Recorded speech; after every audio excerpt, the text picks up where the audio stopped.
Red, my nigga. Cold red. And caught me slipping. I need to know turkey or no turkey. And I ain't talking about no cheese sandwich. It's some real shit, bro. It started like a joke between two players, a harmless live stream moment about hairlines and turkey. But by the end of that week, Jaylen Brown had done what no one in the NBA had dared before.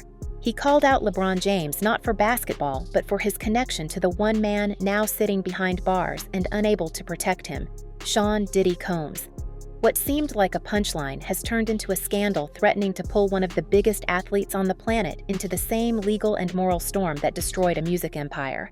And Jaylen isn't backing down. He says he's done laughing. LeBron James, the Lakers head coach, saying he is out for personal reasons. It's an excused absence. However, social media trying to connect it to a resurfaced clip where James joined Diddy Combs on a live stream and said, quote, "Hey, everybody know ain't no party like a Diddy party." I think that went viral. I remember when he said that years ago. When Diddy was sentenced in October to more than 4 years in federal prison for his role in a criminal operation involving coercive private encounters and transportation across state lines, most celebrities distanced themselves immediately. But LeBron stayed quiet. For months, he refused to speak, even as old videos resurfaced showing him celebrating with Diddy, praising his infamous parties, and saying the now viral line, "Ain't no party like a Diddy party." At the time, nobody thought much of it. Now, with Diddy's so-called freak-off gatherings being cited in multiple federal documents, that silence sounds different. Insiders close to the Celtics star claim Jaylen Brown's Twitch stream, where he joked about calling LeBron for hairline advice, wasn't just humor. He was baiting LeBron to answer, to engage, to slip. When LeBron ignored him, Brown reportedly told teammates that the king was scared to talk because his man's locked up. 2 days later, Brown doubled down, telling friends off camera that people don't even know half of what Braun did with Puff. The timing was no coincidence. Diddy's sentencing had just wrapped. The FBI had announced a new round of sealed indictments linked to his entertainment network. And one of those sealed filings, according to court reporters, mentioned professional athletes with financial or personal ties to Combs Enterprises. Sources told the Post that Jones sent a message to one of the betting ring members on February 9, 2023, urging him to place a large bet on the Lakers' opponent, the Milwaukee Bucks, because James would be out with an injury that night. That's where LeBron's name started to surface again. Quietly at first, then louder when Damon Jones was arrested. Jones isn't just another name in the NBA gambling scandal. He's LeBron's former teammate, workout partner, and the man federal investigators say sold inside information about LeBron's injuries before Lakers games. On February 9, 2023, just 2 days after LeBron broke Kareem Abdul-Jabbar's all-time scoring record, Jones allegedly texted a gambler to get a big bet on Milwaukee tonight because LeBron would sit out with ankle soreness. That tip was never public. The Lakers lost that night, and the betting ring profited. According to prosecutors, Jones made $2,500 off that text alone. Individuals such as Chauncey Billups, Damon Jones, and Terry Rozier were taken into custody today. Former, current NBA players and coaches. What you don't know is that this is an illegal gambling operation and sports rigging operation that spanned the course of years. The FBI led a coordinated takedown across 11 states to arrest over 30 individuals today responsible for this case, which is very much ongoing. Federal filings make it clear LeBron wasn't charged, but he was the player Jones was talking about. The Justice Department called it unauthorized dissemination of non-public information. To most fans, that sounded technical, but to those following the deeper case, it was a direct line from LeBron's inner circle to an organized gambling network with mafia connections. Some of the same contacts now tied to Diddy's own financial shell operations. When the Eastern District of New York unsealed additional documents in late October, they listed Damon Jones, Chauncey Billups, and Terry Rozier among the 34 arrested. Jones was described as a facilitator between active players and external entities seeking wagering advantages. The details only got uglier. Witnesses said Jones bragged around Las Vegas casinos that he was LeBron's best friend and used that relationship as a business card to get trust from high rollers. He spent nights at the ARIA Resort and Casino, puffing on expensive cigars, claiming he could get information straight from Bron's camp.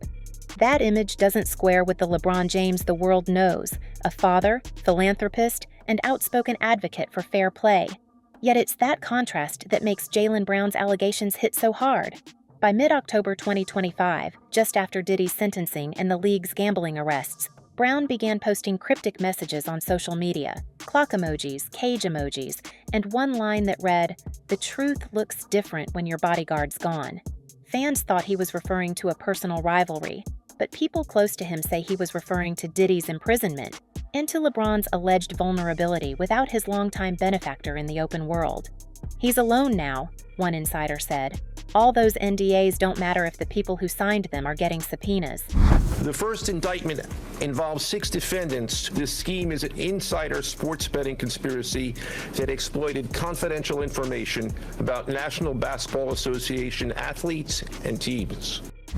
We've seen this pattern before. Powerful figures who thrive under loyalty suddenly left exposed when the power dynamic collapses. According to federal sources cited by The Athletic, agents recently reviewed communications between individuals in Diddy's network and figures inside the Lakers organization. While no formal charges have been brought against LeBron, an unconfirmed leak describes him as a person of interest in a separate inquiry related to financial transfers between entertainment ventures and professional sports affiliates. That phrase, person of interest, set the internet ablaze. The NBA Commissioner Adam Silver, visibly disturbed, addressed the gambling scandal just days after these whispers broke. He said, "There's nothing more important to the league and its fans than the integrity of the competition." But he refused to name LeBron directly when reporters asked whether the league was monitoring the situation. Behind closed doors, however, multiple executives admitted to journalists that no one is untouchable now. That comment came hours before federal agents raided 2 residences in Los Angeles linked to Damon Jones's associates. Known that I've talked for a while, a lot of people are buzzing that Diddy's former BFFs are real quiet.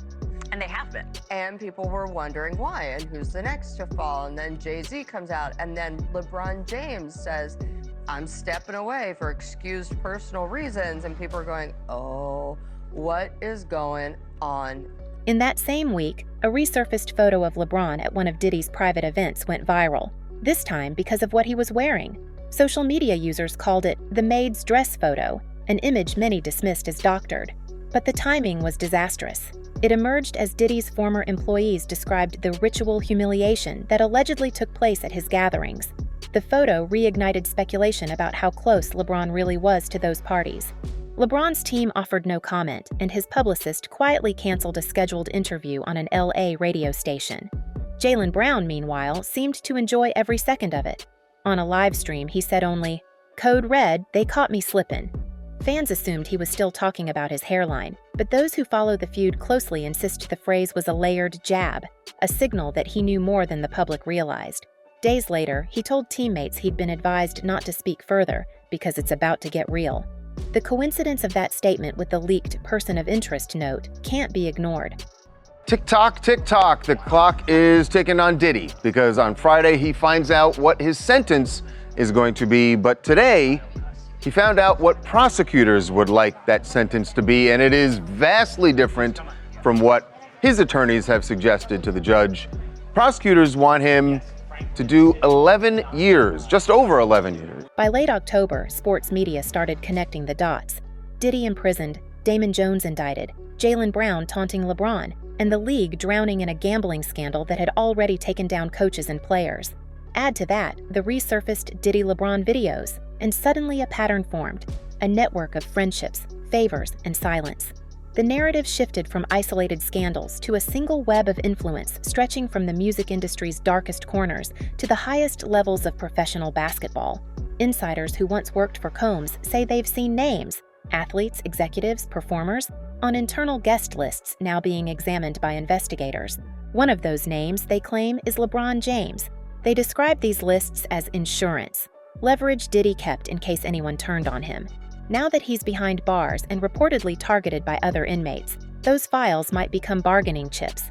If prosecutors believe he can offer evidence in exchange for leniency, every contact in his orbit could be revisited. So he put his hands on females, put his hands on producers, executives. That's just his. I guess that's what the whole name Bad Boy comes from. that people don't really understand. What is it? What is a bad boy? Why did he choose that name? You know, like he never really gave a clear definition of how he feels about that name. Not yet. That possibility seems to be what Jaylen Brown is hinting at when he posts messages about the walls closing in. It isn't a joke anymore. Diddy's empire is crumbling, his confidants are cutting deals, and the same federal agencies that built his case are now combing through entertainment sports transactions. If even one of those cooperating witnesses mentions LeBron's name, the fallout could reshape the NBA's image forever, and so the question hangs in the air tonight. If Diddy's inner circle is flipping, what's stopping them from dragging LeBron down with them? Almost immediately after the headlines about Diddy's sentencing faded, his legal team started making noise again. This time not in the courtroom, but through quiet warnings that there were untold secrets still sealed in federal files. We can see how carefully those words were chosen. They weren't about appealing his case, they were about leverage. People close to the situation say that behind those walls, Diddy has been talking. And the name he keeps circling back to, according to 2 reporters covering the case, is LeBron James. That's why the silence from LeBron's camp suddenly feels strategic. Not outrage, not denial, just calculation. When the man once described as his mentor hints at taking everyone down with him, staying quiet starts to look less like dignity and more like preparation. Sources within the U.S. Attorney's Office claim that agents are now reviewing financial documents that connect Diddy's entertainment companies to several professional athletes. Among them, investigators have flagged transactions labeled as consulting retainers, travel stipends, and event coordination, running from 2019 through 2023. One of those line items for a private event in Los Angeles reportedly coincided with the same week LeBron appeared in a live stream celebrating Diddy's birthday. None of this proves wrongdoing, but it paints a timeline, and the FBI has made clear that every name in those ledgers will be examined. The difference now is that Diddy can no longer control the narrative.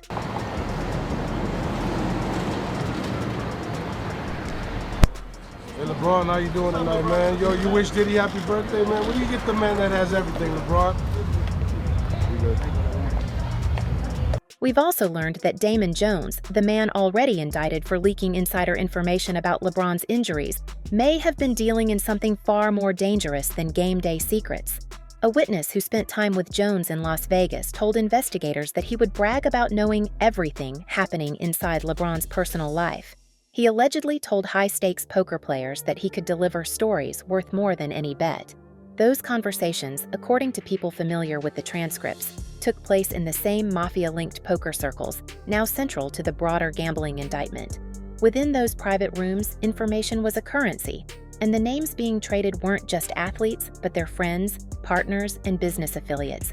It's here where Jaylen Brown's cryptic message, "All the dirty deeds are coming out," takes on a darker meaning. What if he wasn't talking about petty gossip, but about evidence being passed around like cards at one of those underground tables? Insiders believe Jones kept digital backups of private messages, photos, even itineraries from LeBron's travels with entertainment figures tied to Diddy's empire. The very thought of that material falling into federal hands is what some lawyers describe as a credibility grenade. Once it explodes, no amount of image management can save a public figure. Did we crack into the fraud that these perpetrators committed on the grand stage of the NBA? But we also entered and executed a system of justice against La Casa Nostra to include the Bonanno, Gambino, Genovese, and Lucchese crime families. Meanwhile, the tone from Diddy's prison contacts has shifted. When news broke that he woke up with a blade pressed to his throat inside the Metropolitan Detention Center, it sounded like a headline made for shock value. But when his longtime friend confirmed it to the Daily Mail and federal sources quietly verified the account, the story became something else. A warning. If someone wanted him silenced before he started naming names, that incident sent the message. We can't ignore the symbolism. A man once accused of controlling others now trapped, threatened, and forced to choose between loyalty and survival. At the same time, Jaylen Brown has been escalating his own public attacks. What began as jokes on Twitch has turned into a steady drumbeat of coded messages. Phrases about masks falling, snakes being cornered, and truth season. Those who've spoken to him off camera describe him as convinced that the league protects its chosen ones and that his only weapon is exposure. It's a dangerous game. publicly challenging one of the NBA's most powerful icons while the feds comb through related evidence. Yet Brown seems undeterred. Each time he posts, LeBron's silence grows heavier, almost theatrical in its restraint. And Diddy claimed that somebody held a knife to his throat. He woke up and this guy basically had him and he had the knife, and Diddy was at this person's mercy. Now, it's unclear what exactly happened from there. Was there a guard that came in? Did Diddy somehow fight this person off? Well, it seems unlikely that happened. Or did the person just leave? Bottom line, this guy, at least according to people close to Diddy and Diddy himself, could have hurt him badly or even taken his life. Adding to the tension are the leaks coming from within Diddy's legal circle. Attorneys close to the case insist that high-profile witnesses are preparing to cooperate in exchange for lighter sentences. The implication is unmistakable. If any of those witnesses can connect Diddy's financial dealings or private events to prominent figures who looked the other way, the consequences will ripple far beyond the music industry. In that scenario, LeBron's past attendance at Diddy's gatherings, long dismissed as harmless celebrity networking, suddenly becomes relevant evidence of proximity, motive, or at least knowledge. And then there's the financial thread tying it all together. Court filings reveal that several accounts under Diddy's control funneled money to entertainment consultants who also worked on NBA sponsorship campaigns. One of those consultants, now cooperating with authorities, handled both Combs Enterprises and a marketing venture partially financed by one of LeBron's foundations. It could all be coincidence, but prosecutors rarely believe in coincidences when timelines align so cleanly. Every new document, every text message, every digital payment increases the pressure on those who once sat comfortably on the outside. It's probably leaning towards guilt. Now, on the racketeering, I agree with you that the predicate acts may be found, but that's not all they need. There's an ultimate question. The first question on the jury verdict form is, do you find him guilty or not guilty of racketeering? Before you even get to the predicate acts, which you only get to if you find guilt, they could just be hung up on that question and say, this guy's not Tony Soprano. I am not convinced that I even want to find guilt on the act. As for Diddy, his post-sentencing conditions are strict. 5 years of supervised release, mandatory counseling, constant searches. Yet insiders whisper that he's already dictating a tell-all manuscript through his attorneys, a project described as his version of the truth. If that manuscript includes the names of public figures who attended his so-called freak-off events or benefited from his connections, then the silence around LeBron begins to sound like fear. People in his orbit are reportedly warning him not to react, not to post, not to speak. The king has gone dark. The irony is impossible to miss. In court, the judge told Diddy that his crimes were about subjugation and control. Those words were meant as moral judgment, but they now hang over every name attached to his circle. If LeBron was part of that world, even unknowingly, what happens when the truth comes out? When the walls finally close in, will the world's most celebrated athlete be remembered for his records or for the secrets he never confessed? We've followed scandals before, but this one feels different. The music mogul behind bars, the athlete under scrutiny, the teammate turned whistleblower. It's the kind of collision that rewrites reputations. So, we have to ask, if the files Diddy holds really name LeBron, how long can silence protect him? Let us know what you think below, because this story isn't finished. It's only getting louder. Until next time, stay sharp, stay curious, and don't look away.